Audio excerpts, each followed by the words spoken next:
Hello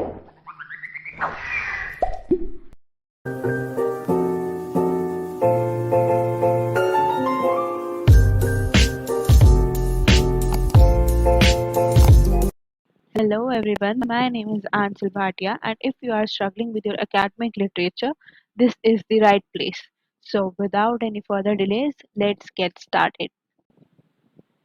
okay so जो हम poem आज पढ़ने जा रहे हैं उसका नाम है whoso list to hunt by Thomas Wyatt. Thomas Wyatt जो थे ये एक पेट्रार्कन राइटर थे। इन्होंने पेट्रार्कन सोनेट्स लिखे हैं। बट पेट्रार्कन का मतलब होता है जो मेनली मेल पावर के ऊपर लिखे जाएं, वो पेट्रार्कन सोनेट होते हैं। एंड सोनेट एक शॉर्ट लिरिकल पोएम होती है 14 लाइन्स की, जो 2 स्टांजाज में या 2 भागों में डिवाइड होती है, जिसमें से जो फर्स्ट 8 लाइन्स होती हैं, यानी कि ये जो फर्स्ट 8 लाइन्स हैं रेड कलर में, ये एक प्रॉब्लम है, और उसके नेक्स्ट जो ये 6 लाइन्स हैं ब्लू कलर में, ये एक सोल्यूशन है। तो सोनेट का जो फर्स्ट 8 लाइन्स होती हैं वो प्रॉब्लम होती हैं, और लास्ट या नेक्स्ट 6 लाइन्स जो होती हैं वो उसका सोल्यूशन होती है। हूसो लिस्ट टू हंट एक पेट्रार्कन सोनेट है जो सर थॉमस व्याट ने लिखी है।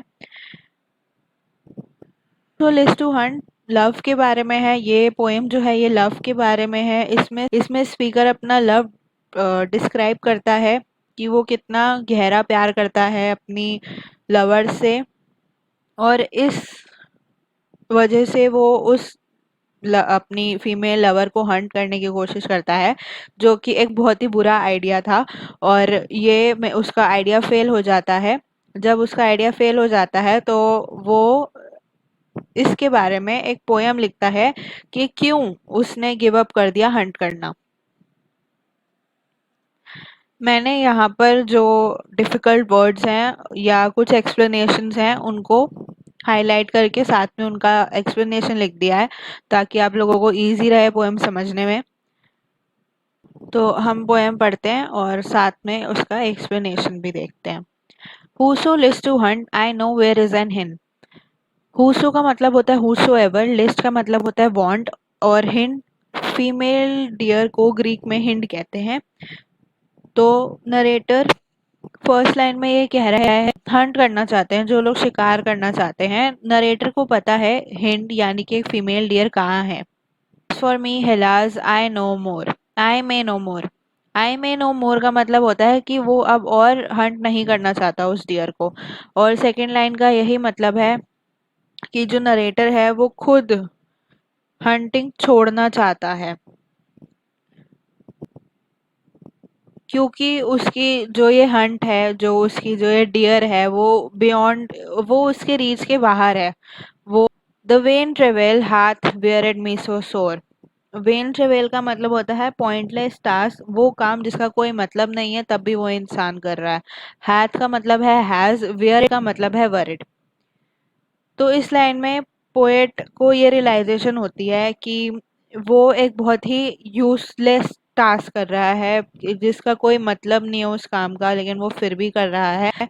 और उसको ये समझ आ जाता है कि वो जो उसका हंट है, जो उसका शिकार करना है उस फीमेल डियर के लिए, वो बहुत ही ज़्यादा यूजलेस है, वो किसी काम का नहीं है, इसलिए वो उसे अब छोड़ना चाहता है। I am of them that farthest commit behind का मतलब होता है कि एक ग्रुप या एक पर्सन जो लास्ट आए। लाइक कोई रेस हो रही है एंड सब आगे निकल गए हैं बट आप पीछे हो, तो आप लास्ट आ रहे हो।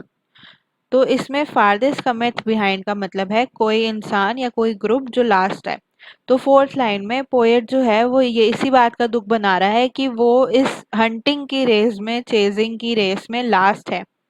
I by no means my wearied mind draw from the deer, but as she fleeth afore। wearied का मतलब worried होता है, fleeth का मतलब flee मतलब उड़ गई, afore before। इन दो लाइन में जो नरेटर है वो ये बता रहा है कि वो थक चुका है इस हंटिंग से, उस डियर से उसका माइंड बहुत ज़्यादा थक गया है। और but as she fleeth afore fainting I follow. लेकिन जैसे ही वो मेरे सामने से दौड़ कर जाती भी है, मतलब उड़ रही है वो मेरे सामने, जैसे वो मेरे सामने भाग रही है, मैं उसको देखते ही फेंट मतलब बेहोश हो जाता हूँ। बेहोशी की हालत में उसे फॉलो करता हूँ, मैं उसे देखते ही बेहोशी की हालत में उसे फॉलो करता हूँ।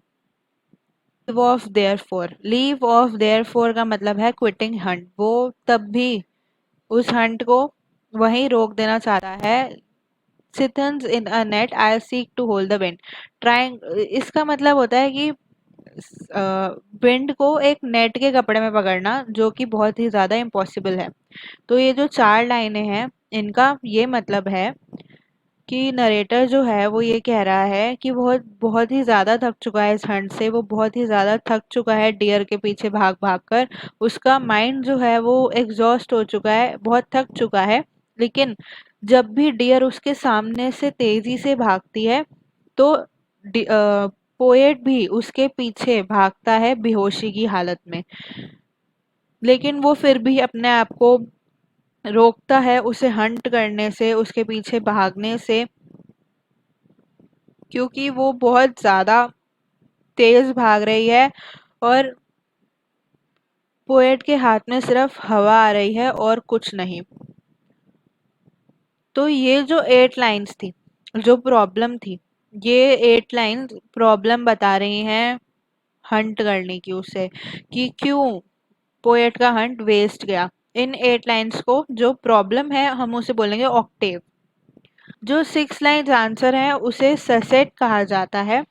कर लेते हैं, फिर मैं उसके बाद आपको इसका एक्सप्लेनेशन देती हूँ। Who list her hunt? I put him out of doubt, as well as I may spend his time in vain. And graven with diamonds in letters plain, there is written here her fair neck round about, noli me tangere, for Caesar's I am, and wild for to hold, though I seem tame. टेम का मतलब होता है जो बिल्कुल भी dangerous ना हो। Narrator इन के डाउट्स जो है वो क्लियर कर देगा कि क्यों हंटिंग में कोई फायदा नहीं है। इस बात का अगर किसी को डाउट है तो वो उसके पास आए, वो सब क्लियर कर देगा।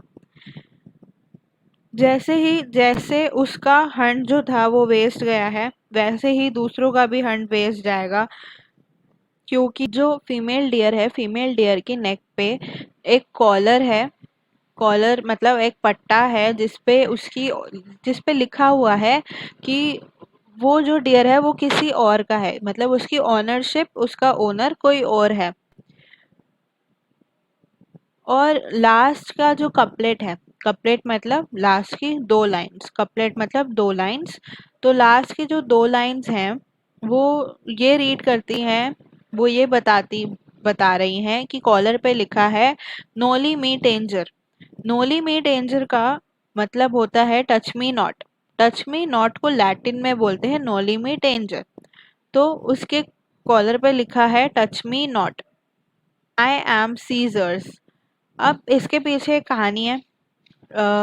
जब रोमन एम्परर में एंशियंट रोमन एम्परर में सीजर की जब डेथ हुई थी, उसकी डेथ के बाद वाइट स्टैग्स मतलब सफ़ेद हिरन को, जहाँ वहाँ जितने भी सफ़ेद हिरन थे उन सबको एक कॉलर मतलब उनके गले में एक पट्टा डाल दिया गया था जिसपे लिखा था touch me not, I am Caesar's. मुझे मत छुओ, मैं सीजर का हूँ या की हूँ। तो इन फाइनल लाइन में, मतलब लास्ट 2 लाइन में, कॉलर जो है वो वार्निंग दे रहा है कि मुझे मत छुओ, मैं सीजर का हूँ, मतलब मैं किसी और का हूँ, मुझे मत छुओ। और डियर भी खुद लास्ट लाइन में वार्निंग दे रही है कि चाहे तुम्हें लगता हो कि मैं टेम हूँ, मतलब चाहे तुम्हें लग रहा है कि मैं तुम्हें नुकसान नहीं पहुंचाऊंगी या मैं बिल्कुल डेंजरस नहीं हूँ, बट ऐसा बिल्कुल नहीं है। अगर ज़्यादा डेंजरस हूँ, और क्योंकि मैं वाइल्ड हूँ इसलिए मैं बहुत ज़्यादा डेंजरस हूँ। अगर तुम पकड़ोगे उसको तो वो बहुत ज़्यादा डेंजरस और वाइल्ड है, वो ये कहना चाह रही है लास्ट लाइन में। ठीक है, so the poem ends here, और आई होप आप लोगों को समझ आई होगी। So for more please subscribe our channel. Thank you.